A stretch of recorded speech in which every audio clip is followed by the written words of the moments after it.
Hi friends, আমি ইন্দ্রিলা আর আপনারা দেখছেন ওয়াইল্ড ইন্ডিয়া ট্রাভেলস। মধ্যপ্রদেশের সঞ্জয় ধুপরি জাতীয় উদ্যানে আমরা প্রজাপতি দেখার ট্রিপে এসেছি। তবে ঠিক ট্রিপ নয়, এটা হলো বাটারফ্লাই সার্ভে, যেটা সরকার থেকে আয়োজন করা হয়। কিভাবে এই জাতীয় সার্ভেতে যোগদান করবেন এবং কিভাবে যেতে পারেন এই অরণ্যে, সেটা দেখার জন্য কিন্তু আমার আগের পর্বের ভিডিওগুলি দেখতে হবে। ডেসক্রিপশনে এবং আই বাটনে পেয়ে যাবেন সেগুলির লিংক। আজকে সকালবেলা উঠে আমরা চলেছি সুন্দর নালার দিকে। ফরেস্ট ডিপার্টমেন্ট থেকে বেশ কয়েকটি আলাদা আলাদা জায়গার অপশন দেওয়া হয়েছিল।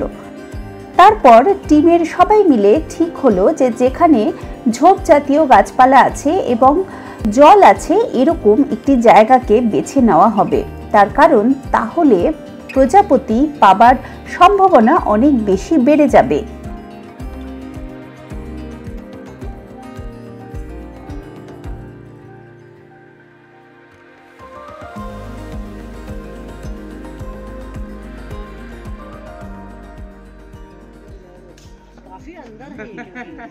ये बहुत अंदर है, मतलब इधर तो कोई रास्ता ही नहीं है।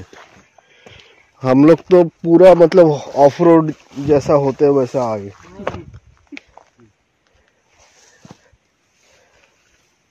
मतलब इधर छोड़ देने से वापस जा नहीं पाएंगे पैदल। ढूंढ ढूंढ के टाइम चला जाएगा। 3-4 साल लग जाएंगे।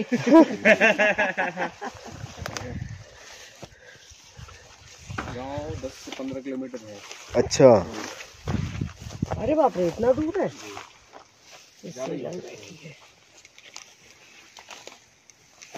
গাড়ি থেকে এমন একটা জায়গায় নামলাম, এই জায়গাটা পুরোটাই রাম তুলসীর বন। রাম তুলসীর এই বনে প্রচুর প্রজাপতি কিন্তু ঘুরছে। নালার দিকটা একটু ঢালু অংশে অবস্থিত। হেঁটে সেই দিকে যেতে যেতে বেশ কিছু প্রজাপতির ছবি পেলাম।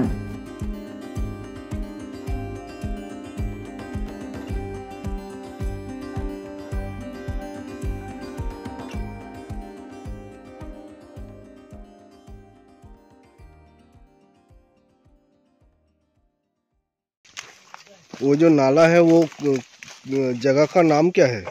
बड़झर। बड़झर। हाँ, अभी ऐसे करके कितना जाना पड़ता है? 1 किलोमीटर? अभी हाँ, या 3 किलोमीटर पड़ेगा।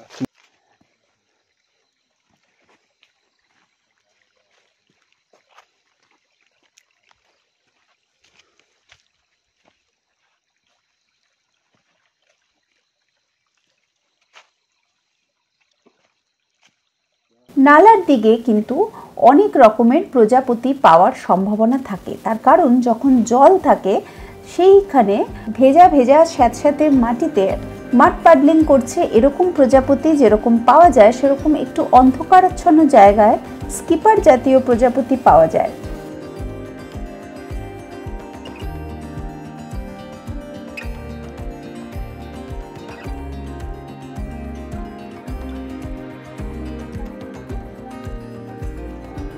সব মিলিয়ে এখানে বেশ ভালোই ছবি হলো।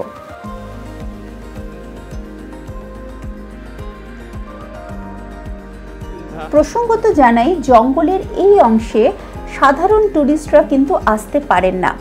যদি সার্ভে হয় এবং এই অংশে আপনাকে বন দপ্তর থেকে আনা হয় তবেই আপনি আসতে পারবেন, কারণ সাফারির গাড়ি এইসব দিকে চলে না। আর এটা জঙ্গলের একেবারে কোর এরিয়া। এবং তারা বললেন যে জঙ্গলের এই অংশে কোনো বাঘ নেই, তবে এখানে কিন্তু ভাল্লুক আছে প্রচুর। তাই বেশ সতর্ক হয়ে পথ চলতে হচ্ছিল। यही है इन लोगों का सुंदर नाला। हाँ, अभी इधर से घूम के ये राइट साइड से उधर तक जाना पड़ेगा पैदल ऊपर तक।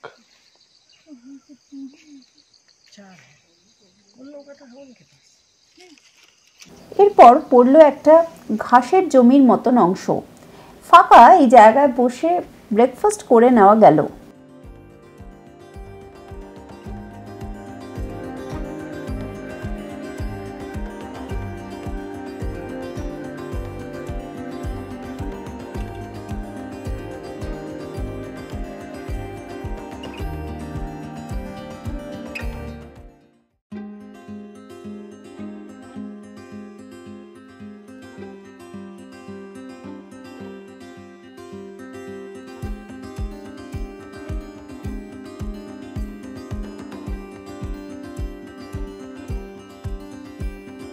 এরপর বনকর্মীরা নিয়ে এলেন ভাল্লুক দেখাতে ভাল্লুকের গুহায়।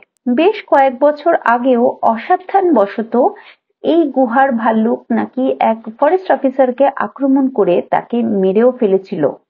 তারপর থেকে খুব সাবধানে বনকর্মীরা এই গুহার কাছাকাছি আসেন। তবে ভাগ্য ভালো বা খারাপ, এই দিন আমরা কিন্তু এখানে ভাল্লুক দেখতে পাইনি।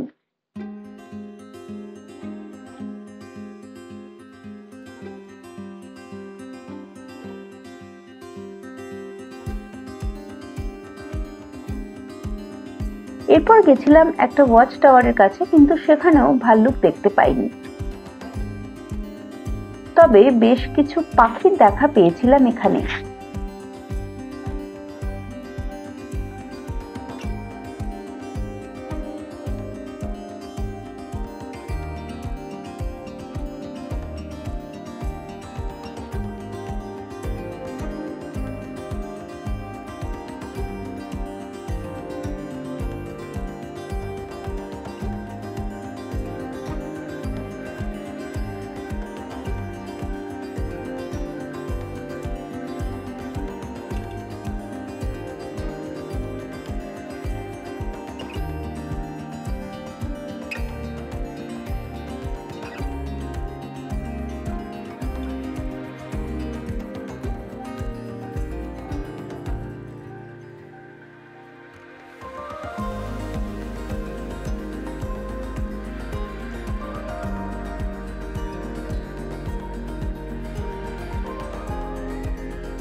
সার্ভে শেষে যখন আমরা কোর এরিয়া থেকে বেরিয়ে মেন ফরেস্ট গেটের কাছে এলাম, তখন প্রথম দিনের মতন এখানে ক্লোজিং সেরিমনিও হচ্ছিল। ক্লোজিং সেরিমনিতে ফরেস্ট অফিসাররা এই জাতীয় সার্ভের প্রয়োজনীয়তা এবং জঙ্গলের বায়োডাইভার্সিটি ইত্যাদি নিয়ে আলোচনা করেন। তারপর সকলের অনুরোধে তারা একটি গাড়ির ব্যবস্থা করেন, যাতে সকলে মিলে সাফারি করতে যাওয়া হলো।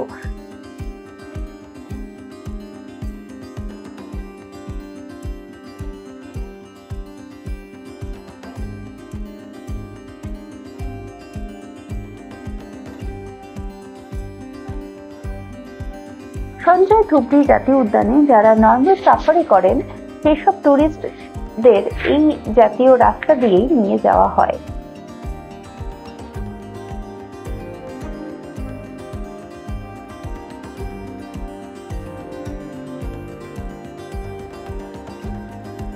তবে আমরা এবার বাঘ দেখতে না পেলেও বেশ কিছু পাখি এবং পশু দেখতে পেলাম।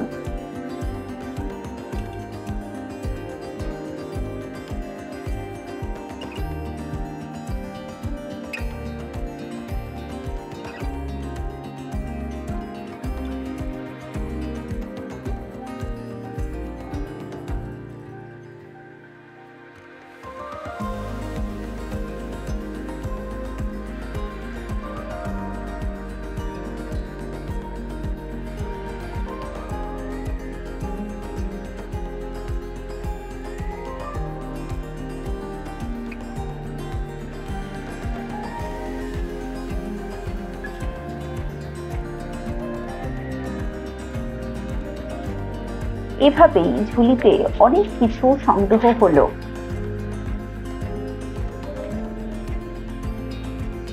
সঞ্জয় ধুবড়ী এই গোটা সিরিজটা কেমন লেগেছে আমাকে কিন্তু অবশ্যই জানাবেন। যদি ভালো লাগে লাইক করুন এবং শেয়ার করুন আপনার প্রকৃতি প্রেমী বন্ধুদের সাথে। ওয়াইল্ড ইন্ডিয়া ট্রাভেলসকে ফলো করুন ফেসবুকে, ইনস্টাগ্রামে এবং টুইটারে।